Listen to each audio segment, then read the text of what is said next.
Hello everyone. Before we start, make sure to like and subscribe to the channel and leave a comment with where you're from and what time you're watching. Your support helps us bring you more stories like this. Now, let's begin. It was Thursday, the 9th of June, 1910, in the village of Moltrasio, on the western shore of Lake Como, in the Kingdom of Italy. Summer heat had settled over the alpine waters, and the scent of oleander drifted through the narrow lanes where villas stood behind iron gates. In a small rented house near the water's edge, a young American couple had taken lodgings barely 3 weeks prior. The husband was 22 years of age, the son of a prominent Washington attorney. His wife was 40, twice divorced, and possessed of what neighbors described as a nervous and demanding disposition. They had come to Italy on the instruction of physicians, the husband suffering from a weakening of the lungs. But the clean mountain air had not brought peace to the household. Arguments could be heard through the shuttered windows. Raised voices echoed across the stone terrace. On the evening of June the 9th, the villa fell silent. By morning, the wife had vanished.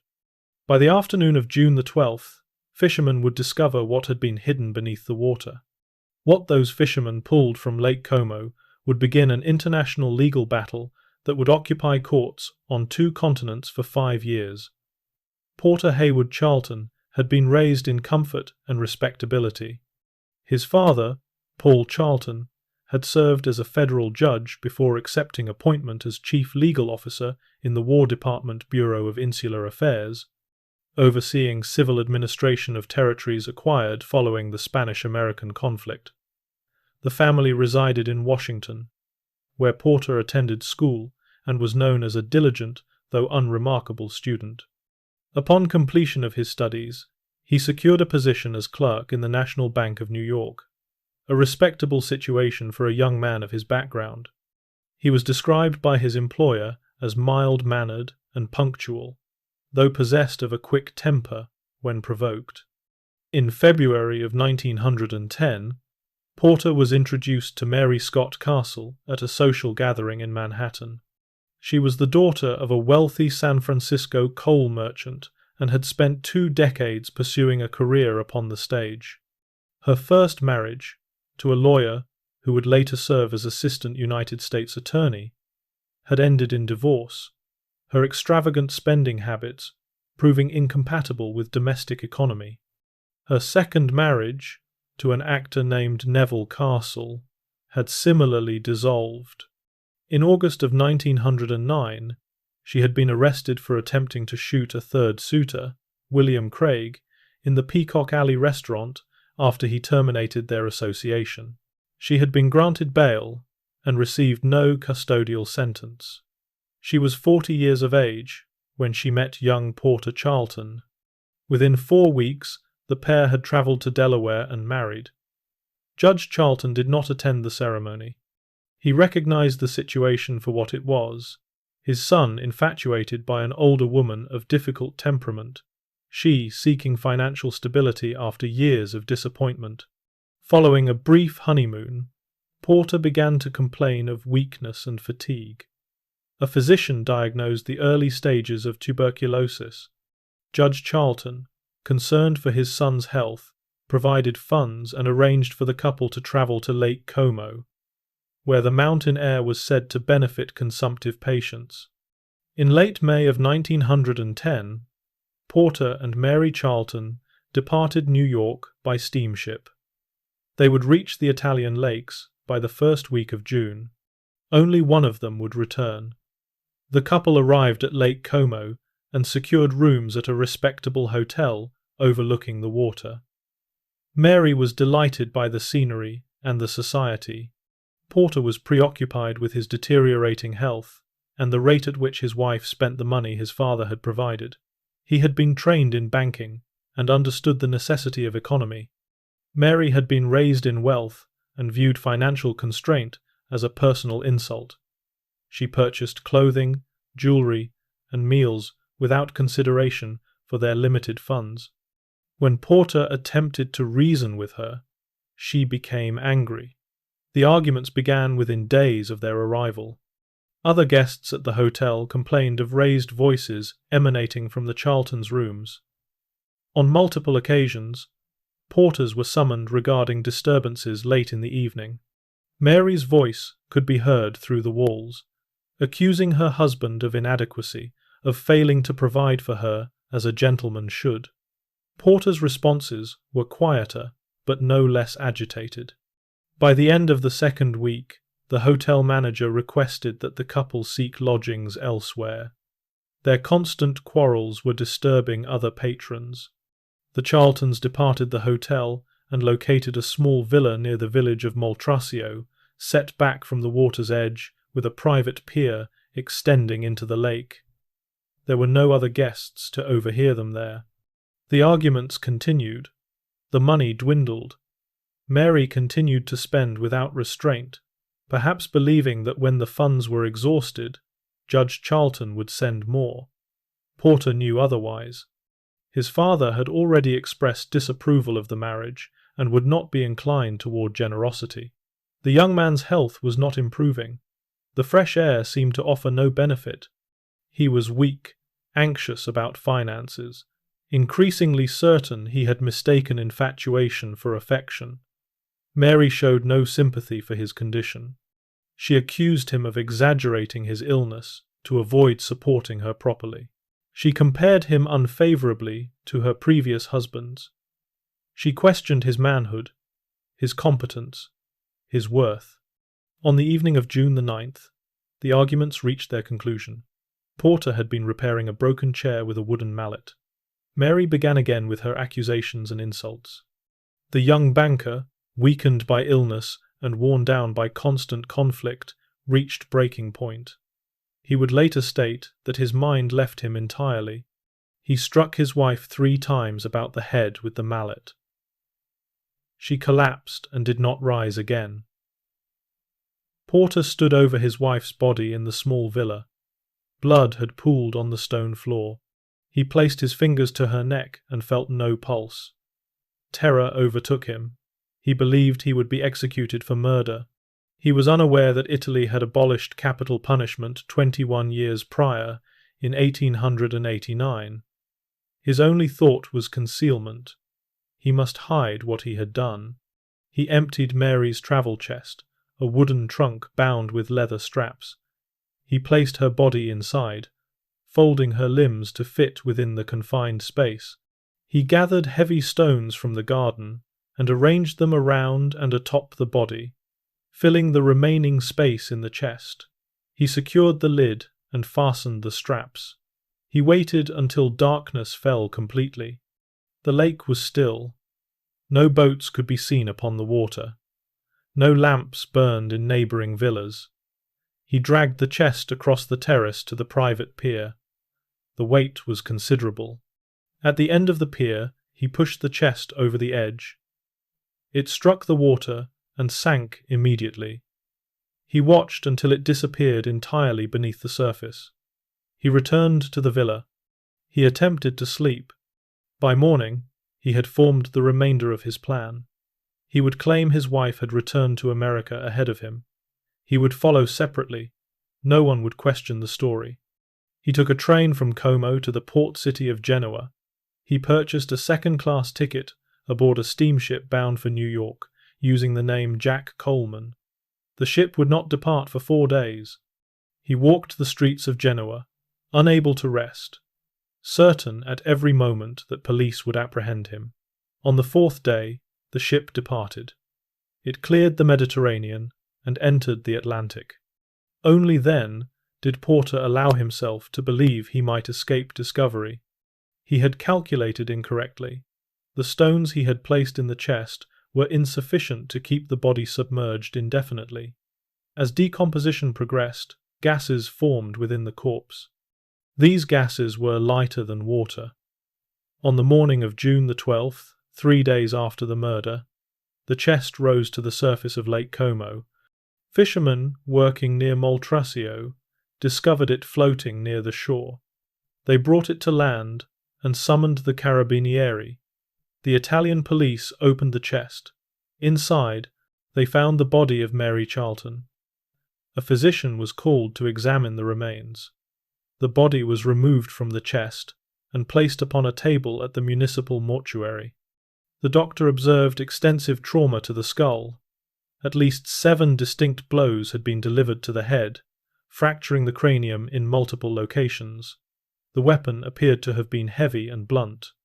Death would have occurred rapidly, likely after the first or second blow.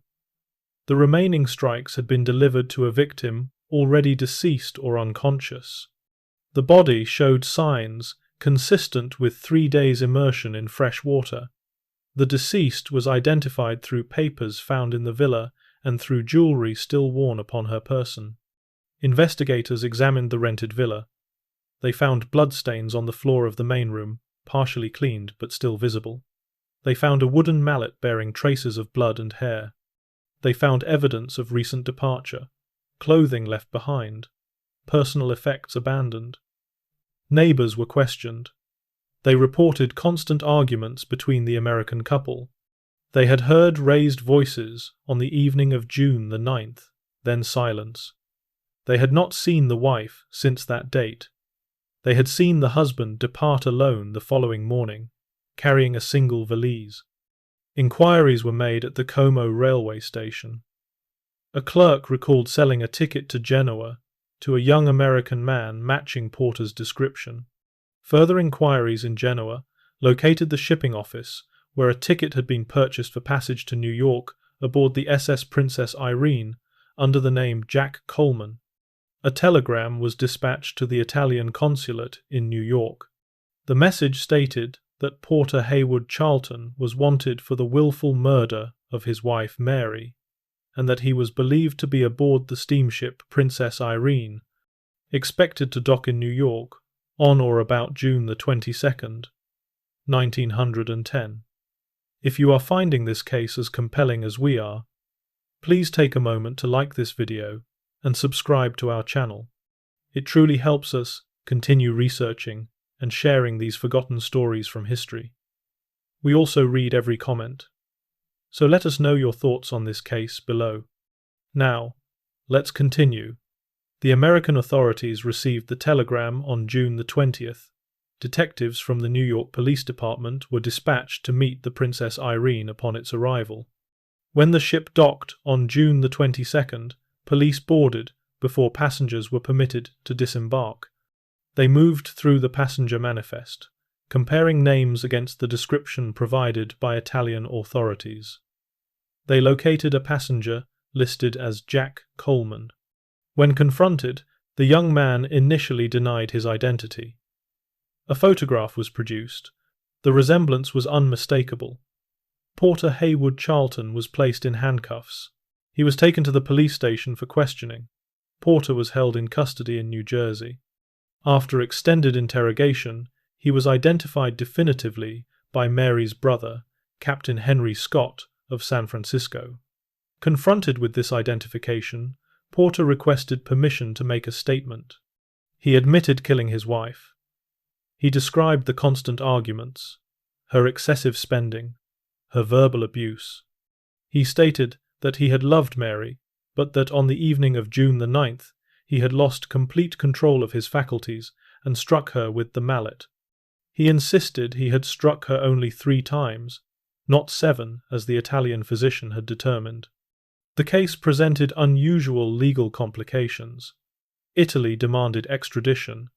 However, extradition treaties between Italy and the United States did not provide for cases in which the fugitive had fled to his own nation and confessed voluntarily to his crime.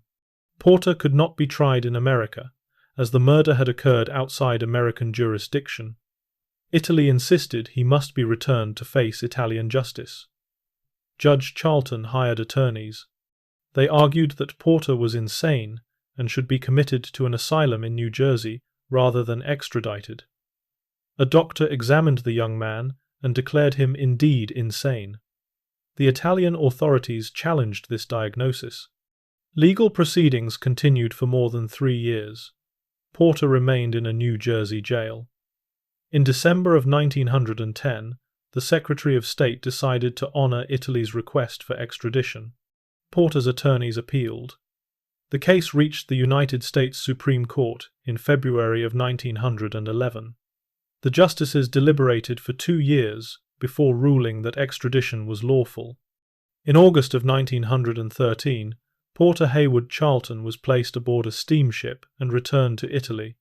The trial was scheduled to commence in Milan in January of 1914, but was delayed due to political instability in Europe. It was delayed again as war began.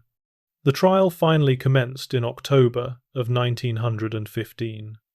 Italian prosecutors, perhaps showing mercy, or perhaps acknowledging the psychiatric evidence, reduced the charge from premeditated murder to unpremeditated murder.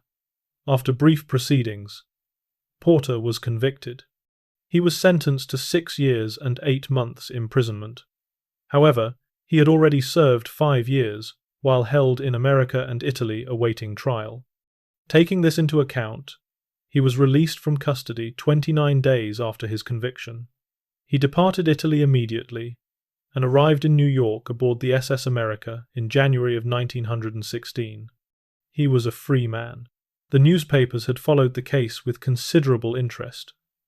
The scandal of a judge's son, murdering his older, twice-divorced wife in an Italian villa, proved irresistible to the press. During the 3 years Porter spent in New Jersey jails fighting extradition, he had been permitted, under strict supervision, to hold a press conference. He had told reporters that he preferred not to discuss his relationship with Mary before their marriage. He stated only that they had been happy when they sailed to Europe. When a journalist suggested that 7 blows had been struck, Porter became agitated and insisted he had struck her only 3 times. He maintained that his mind had left him entirely in that moment, and he had not been in control of his actions. Public opinion was divided.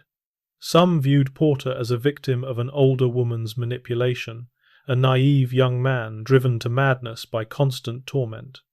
Others saw him as a calculating murderer who had attempted to hide his crime beneath Lake Como and escape justice. The lengthy legal battle over extradition had been followed closely by legal scholars. It exposed gaps in international law regarding fugitives who returned voluntarily to their home nations. The case would be cited in subsequent extradition proceedings for decades afterward. Judge Paul Charlton did not speak publicly about the case after his son's conviction. The family withdrew from Washington society. Porter himself disappeared from public record after his return to America in 1916. Whether he resumed work, whether he married again, whether he lived under his own name or assumed another, the records do not show. He was 28 years old when released from Italian custody. If he lived an ordinary span, he would have survived into the 1960s, but nothing more is known. Mary Scott Castle Charlton was buried in her family's plot in San Francisco. Her theatrical career, which had consumed her entire adult life, was remembered only in brief notices of the murder trial. Her dreams of fame on Broadway had never been realized. She had been 40 years of age when she died on the floor of an Italian villa, struck down by a husband half her age, whom she had known for barely 4 months. The villa near Moltrasio stands yet, though under different ownership and much altered. Lake Como remains a destination for travelers seeking mountain air and alpine beauty. The fishermen still work the waters. Occasionally, historians researching forgotten crimes of the early 20th century uncover the case files, stored in Italian archives and American court records. The documents describe the travel chest, the stones, the mallet. They note the dates and the depositions. Beyond that, only silence. The lake keeps no memory of what sank beneath its surface in June of 1910. The waters move and close and show nothing of what once lay beneath.